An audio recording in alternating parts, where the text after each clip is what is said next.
La gente de Realme lleva años dándonos buenos dispositivos. La verdad es que el Realme GT2 Pro a mí me dejó flechado y desde ese momento me volví ciertamente un poco fan de la marca. Aunque mira, nunca me dejo sesgar por nadie. Tanto es así que actualmente también tengo un Poco F6 y un OnePlus 12 y tengo que decirlo una vez y otra vez en cada video porque luego me llaman fan de alguna marca. Realmente no es así. En fin, volvemos con Realme. Esta vez nos sorprende con el Realme GT7. Sí, la versión más sencilla de la versión Pro, pero que eso no significa que se queda demasiado por detrás. Así que si quieres conocerla un poquito más, no te muevas ni un milímetro de segundo porque ya comenzamos.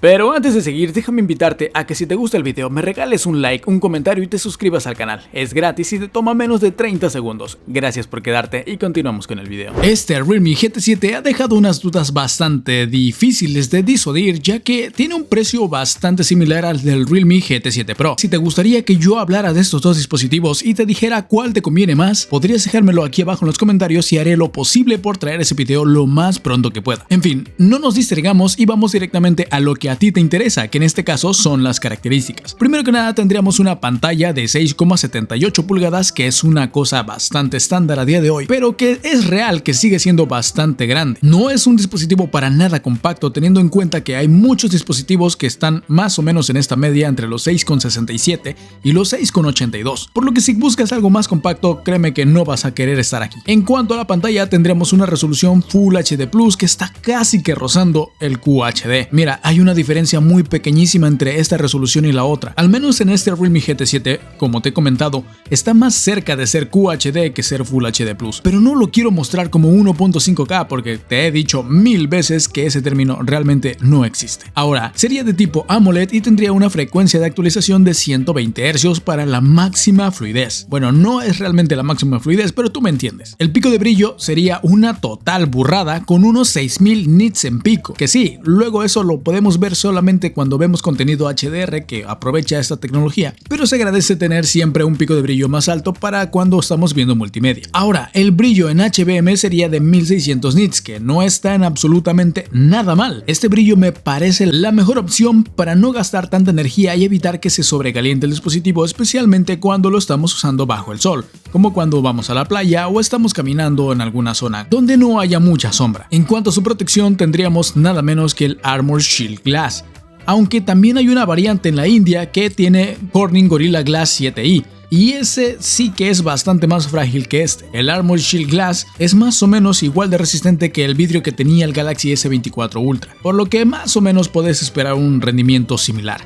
Es como un Gorilla Glass Victus 2 más o menos. Eso sí, yo recomiendo que no tiren sus dispositivos porque luego si se rompen tampoco hay garantías en este aspecto. Como certificación tenemos, como no puede ser de otra manera, IP68/69K y la huella sería óptica. Si tú esperabas una huella ultrasónica, pues te vas a quedar esperando porque ese no es tu dispositivo. En cuanto a su procesador, tendríamos el nuevo Dimensity 9400E, que es en teoría una versión un poco menos, no sé, potente de la versión más top que hay actualmente del Dimensity 9400 y que da un resultado que debería competir directamente con el Snapdragon 8S generación 4, alcanzando una media de entre 1.800.000 puntos y los 2 millones de puntos en Antutu. Que sí, mucha gente tal vez no tiene en consideración la puntuación que hay en Antutu, pero eso simplemente porque muchos youtubers no les enseñan cómo leer ciertos valores, que claro, luego cambian con ciertas cositas porque mira, el rendimiento si no se sostiene con el tiempo, de nada sirve que tengas tanta potencia. Ahora, por el contrario, también de nada sirve que tu puntaje sea más alto si el más alto fue el de la User Experience. En este caso tenemos una equivalencia bastante buena y podríamos decir que es prácticamente el equivalente a un Snapdragon 8 de generación 3 más o menos, por lo que no está nada mal. Yo tengo este procesador precisamente en el OnePlus 12 y jamás he tenido ningún tipo de problema. Eso sí, vamos a hablar un poco de la temperatura y es que al momento de jugar los Realme por lo general son bastante calientes y esto de cierta manera ya es normal. Si tú crees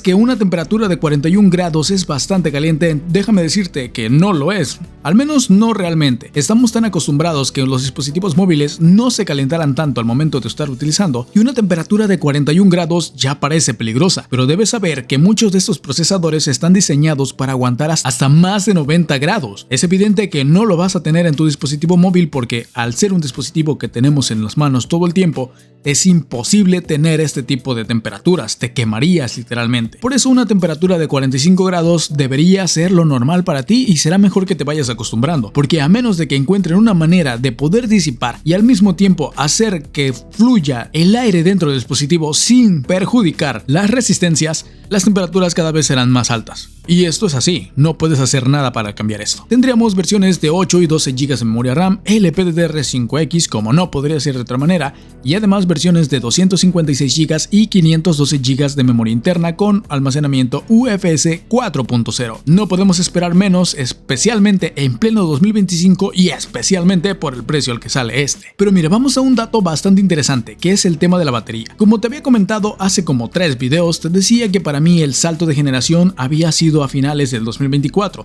donde fue que mejoraron los procesadores, las cámaras y las baterías. Y en este caso tenemos una prueba bastante clara, ya que aquí tenemos 7000 mAh de batería, que es una cosa bastante loca. Hasta hace un par de años lo mayor que habíamos visto eran 5000 mAh y ya nos parecían bastante grandes. Ahora imagínate una batería de 7000 mAh. Con esto también te quiero recordar que esto no significa precisamente que con 7000 mAh tu batería va a durar muchísimo más que antes que con la de 5000. Claro que no, estas baterías son más grandes porque los procesadores nuevos consumen bastante más. Claro, la media más baja de ahora era el pico del anterior, pero es precisamente aquí donde estamos tomando en cuenta que no aumentamos demasiado el consumo entre generaciones, solamente reducimos el pico, por lo que técnicamente el procesador más top del año pasado consume en su máximo rendimiento lo mismo que consume este, teniendo el mismo rendimiento aproximadamente en su tope, pero sin llegar al máximo, por lo que en teoría sí tendremos más rendimiento con menos temperatura, aunque la temperatura sea un poco más alta. Explicaré esto en otro video por si no lo entendiste del todo. Tendríamos además 120 watts por cable y una carga reversible también por cable de 7.5 watts. No hay carga inalámbrica, pero sí tenemos ciertas características que nos ayudarían bastante a mejorar la autonomía del dispositivo, y es que Realme desde hace un par de generaciones ha estado implementando el bypass de carga. Este bypass ayudaría precisamente a todas esas personas que utilizan su dispositivo para trabajar o para jugar y tenerlo conectado directamente tomando energía de la corriente. Y esto se anticipa a un cambio muy importante, y es que según se rumora, Android 16 a partir de esta versión tendría para todos una versión de escritorio, lo que prácticamente convertiría cualquier dispositivo con Android 16 en una laptop. Así que si quieres que hable más de esto también puedes dejarlo aquí en los comentarios y pronto traeré un resumen de todo lo que necesitas saber sobre la nueva actualización de Android. En este caso, el bypass de carga tendría una función bastante más interesante de lo que parece. En cuanto a las cámaras, tendríamos 3 sensores en la parte trasera y uno en la parte frontal, que sería de 32 megapíxeles y MX615. Esto lo quiero hablar muy rápido porque definitivamente las versiones de la cámara frontal no tienen gran relevancia a diferencia de las cámaras traseras. Y es aquí donde vamos a ver los puntos más importantes. Primero, tendríamos un sensor principal de 50 megapíxeles que sería el IMX906, pero ojo, solo en la versión global, porque en la versión de la India es diferente este sensor. Así que si estás pensando en comprar este dispositivo un poco más barato en la India, debes tener en cuenta que el sensor de cámara no es el mismo, aunque la batería sea un poco más grande. Ahora sí, aquí tendríamos un IMX906 que nos da unos resultados bastante buenos, especialmente porque Realme sabe hacer un muy buen postprocesado, que si bien no es el más tope de todos, nos da unos resultados sobresalientes. En cuanto al gran angular, tendríamos uno de 8 megapíxeles de juguete por parte de OmniVision, que sería un de 10 y que es más o menos igual que todos los gran angular que hay en muchos dispositivos de esta marca y de muchas otras por rangos similares. La verdad es que no vale mucho la pena hablar de este gran angular porque las fotografías son lo que son. Y ya, el que sí vale la pena para mí sería el teleobjetivo, que sería uno de 50 megapíxeles, que sería un JN5 de Samsung. La verdad es que ya era hora de que empezaran a meter más teleobjetivos que fueran capaces incluso de hacer fotografías macro, porque es mucho más cómodo tomar este tipo de fotografías que con el gran angular, especialmente si es tan malo como el de este. En este aspecto me parece que está bastante bien balanceado en cuanto a la cámara principal y sobre todo el teleobjetivo. El gran angular al menos yo no lo utilizo demasiado y creo que mucha gente tampoco lo hace, por lo que un muy buen punto aquí por parte de Realme. Ahora sí, la parte que todos estaban esperando, ¿cuánto cuesta este dispositivo? Tiene un precio de $750 que podría ser un polémico debido a que el Realme GT 7 Pro más o menos ronda actualmente este mismo precio y tendría un Snapdragon 8 Elite, por lo que es un poco extraño hablar de este precio teniendo en cuenta que tenemos al otro, pero como te dije, si tú quieres que yo hable y compare estos dos dispositivos, déjamelo aquí en la caja de los comentarios y yo trataré de traer este video lo más pronto posible, sobre todo si estás pensando en comprarte alguno de estos dos. De mi parte es todo por ahora, te agradezco por haber llegado al final de este video y si es así,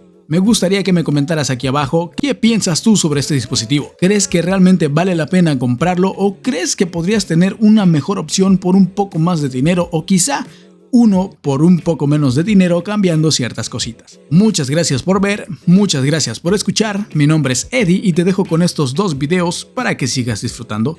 Chao.